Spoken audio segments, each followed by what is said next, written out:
আসসালামু আলাইকুম। মাত্র একটি ডিম দিয়ে চুলায় দুই পদ্ধতিতে তৈরি করব বিস্কুট। আশা রাখি আজকের দুটি পদ্ধতি আপনাদের কাছে অনেক ভালো লাগবে, কেননা দুটি পদ্ধতি হবে খুবই সহজ। তাহলে চলুন কথা না বাড়িয়ে রেসিপিতে চলে যাই। বিস্কুট দুটি তৈরি করার জন্য প্রথমে একটি ডো তৈরি করে নিব। এই ডোটা তৈরি করার জন্য নিয়ে নিলাম এখানে 1 টেবিল চামচ পরিমাণ লেবুর রস এবং 1 চা চামচ পরিমাণ লেবুর উপরের খোসাটা আমি গ্রেটারের সাহায্যে গ্রেট করে নিয়েছি। তারপর এখানে দিয়ে দিব 1 কাপের একটু কম চিনি এবং দিয়ে দিব একটি ডিম। এখন সবগুলো উপকরণ খুব ভালোভাবে ফেটিয়ে নিব। খুব ভালোভাবে ফেটিয়ে নিতে হবে যেন ভিতরে কোনো রকম চিনির দানাদার না থাকে। ফেটিয়ে নেওয়া হয়ে গেছে। এখন এখানে দিয়ে দিব 1 চা চামচ পরিমাণ বেকিং পাউডার। এখন বেকিং পাউডারটা দিয়ে আবারও খুব ভালোভাবে ফেটিয়ে নিব। তারপর দিয়ে দিব 1/3 কাপ পরিমাণ সয়াবিন তেল। এখানে তেলের পরিবর্তে আপনারা ঘিটাও ব্যবহার করতে পারেন। এখন সবগুলো উপকরণ আবারও খুব ভালোভাবে ফেটিয়ে নিব। ফেটিয়ে নেওয়া হয়ে গেলে এখন এখানে দিয়ে দিব ময়দা। আমি মেজারমেন্ট কাপ দিয়ে মেপে 1 কাপ পরিমাণ ময়দা প্রথমে দিয়ে নিব। দিয়ে হ্যান্ডউইচের সাহায্যে আবার ভালোভাবে মিশিয়ে নিব। তারপর আবারও আমি 1 কাপ পরিমাণ ময়দা নিয়ে নিলাম। এখন অল্প করে করে দিয়ে ময়দাটা মিশিয়ে নিব। দেখব কতটুকু লাগে।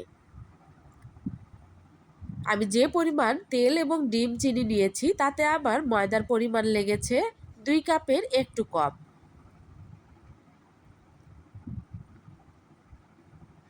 আমি দেখিয়ে দিচ্ছি, দেখুন এতটুকু বেঁচে গেছে। এখন হাতে সামান্য তেল লাগিয়ে তারপর এখান থেকে অল্প করে নিয়ে আমি বিস্কুটের শেপটা দিয়ে নিব।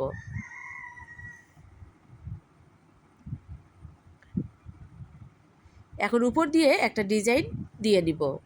আপনারা আপনাদের ইচ্ছা মতো ডিজাইনটা দিয়ে নিতে পারেন।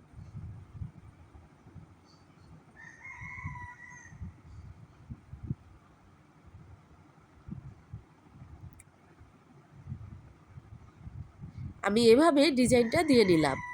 এখন চলে যাব চুলায় ভাজার জন্য। চুলায় প্যান বসিয়ে পর্যাপ্ত পরিমাণ তেল দিয়ে নিয়েছি। তেল কিছুটা গরম হয়ে এলে ঠিক সে পর্যায়ে আমি বিস্কুটগুলো দিয়ে দিব। তেলটা খুব বেশি গরম অবস্থায় বিস্কুটগুলো ভেজে নিতে যাবেন না, তাহলে উপরে দ্রুত কালার চলে আসবে, ভিতরে কাঁচা থাকবে, তখন আর খেতে ভালো লাগবে না। তাই দেখুন একটু লক্ষ্য করে আমি যখন বিস্কুটগুলো দিয়েছি তখন কিন্তু হালকা বুদবুদ সৃষ্টি হয়েছে। আমি চুলার আগুনটা একদম লো ফ্লেমে রেখেই বিস্কুটগুলো ভেজে নিচ্ছি। কিছু সময় পর যখন কালারটা কিছুটা চেঞ্জ হয়ে আসবে তখন উল্টিয়ে পাল্টিয়ে বিস্কুটগুলোকে ভেজে নেব। আমার বিস্কুটগুলো ভেজে নেওয়া হয়ে গেছে, এখন আমি উঠিয়ে নিচ্ছি। তেলে ভাজা এই বিস্কুটগুলো আমি আপনাদেরকে দেখিয়ে দিচ্ছি যে এগুলো কেমন হয়েছে। গরম অবস্থায় এই বিস্কুটটা একটু নরম থাকবে, তবে ঠান্ডা হয়ে যাওয়ার পর এটা অনেকটাই মচমচে হয়ে আসবে। একটি বিস্কুট নিয়ে আপনাদেরকে ভেঙে দেখিয়ে দিচ্ছি। দেখে নিশ্চয়ই বুঝতে পারবেন যে বিস্কুটটা আসলে কতটা পারফেক্ট হয়েছে। এখন আসুন পরবর্তী পদ্ধতিটাও দেখে নেই। এখন যেভাবে বিস্কুটটা তৈরি করব তার জন্য আমি এখানে একটি স্টিলের প্লেট নিয়ে নিয়েছি। প্লেটটার উপরে একটি সাদা পেপার দিয়ে তেল ব্রাশ করে নিয়েছি। তারপর সেম ডো থেকে সেম ডিজাইনেই বিস্কুট তৈরি করে নিয়েছি এবং প্লেটের উপর দিয়ে নিয়েছি। এখন এই বিস্কুটগুলোর উপর দিয়ে ডিমের কুসুম ব্রাশ করে দিব। এতে করে উপরে কালারটা অনেক সুন্দর আসবে।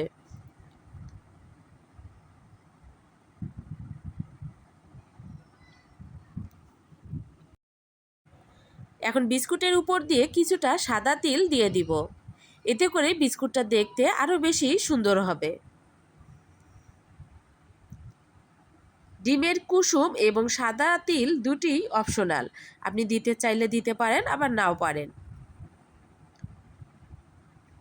এখন চুলায় প্যান বসিয়ে প্যানের উপর দিয়ে নিয়েছি একটি স্ট্যান্ড। এখন এর উপর প্লেটটা বসিয়ে দিব। তারপর একটি ঢাকনা দিয়ে ভালোভাবে ঢেকে দিব। লক্ষ্য রাখতে হবে কোনোভাবে যেন ভিতরে বাতাস প্রবেশ না করে।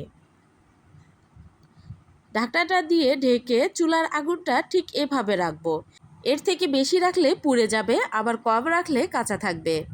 ফিরে এলাম 15 মিনিট পর। 15 মিনিটে মাশাল্লাহ বিস্কুটগুলো আমার খুব সুন্দরভাবে হয়ে গেছে। এখন এই বিস্কুটটা নিয়ে আপনাদেরকে ভেঙে দেখিয়ে দিচ্ছি।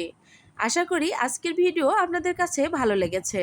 যদি আজকের রেসিপি আপনাদের কাছে ভালো লেগে থাকে তবে লাইক, কমেন্ট, শেয়ার দিয়ে পাশে থাকবেন। এবং আমার রেসিপি যদি আপনি দেখতে চান তবে চ্যানেলটিকে সাবস্ক্রাইব করে বেল বাটনটি অন করে দিতে পারেন। এতে করে আমি ভিডিও আপলোড দেওয়ার সঙ্গে সঙ্গে আপনার কাছে নোটিফিকেশন চলে যাবে এবং আপনি খুব সহজেই আমার রেসিপিগুলো দেখতে পারবেন। সবার সুস্বাস্থ্য কামনা করে বিদায় নিচ্ছি।